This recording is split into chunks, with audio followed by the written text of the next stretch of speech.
अथ श्री इन्द्रकृतं श्रीमहालक्ष्मी अष्टकं श्रीगणेशाय नमः।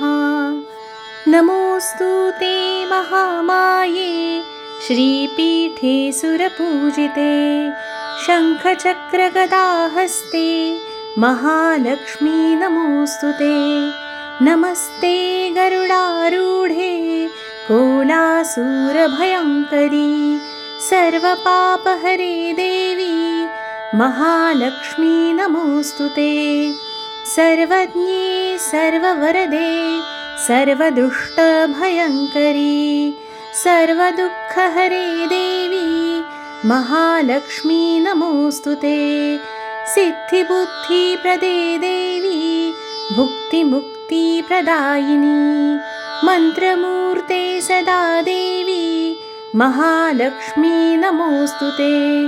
आद्यन्तरहिते देवी आद्यशक्ति महेश्वरी योगजे योगसम्भूते महालक्ष्मी नमोऽस्तु ते। स्थूलसूक्ष्ममहारौद्रे महाशक्ति महोदरे महापापहरे देवी महालक्ष्मी नमोऽस्तु ते।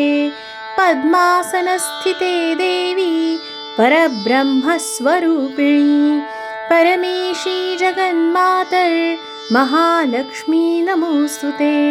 श्वेताम्बरधरे देवी नानालङ्कारभूषिते जगत्स्थिते जगन्मातर् महालक्ष्मी नमोऽस्तु ते।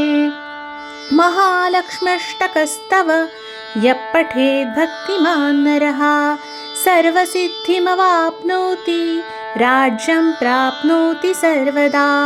एककाले पठेन् नित्यं महापापविनाशनं द्विकाले यः पठेन् नित्यं धनधान्यसमन्वितः त्रिकाले यः पठेन् नित्यं महाशत्रुविनाशनं महालक्ष्मीर्भवेन् नित्यं प्रसन्ना वरदा शुभा। इति श्री इन्द्रकृतं श्रीमहालक्ष्म्यष्टकस्तव सम्पूर्णम्।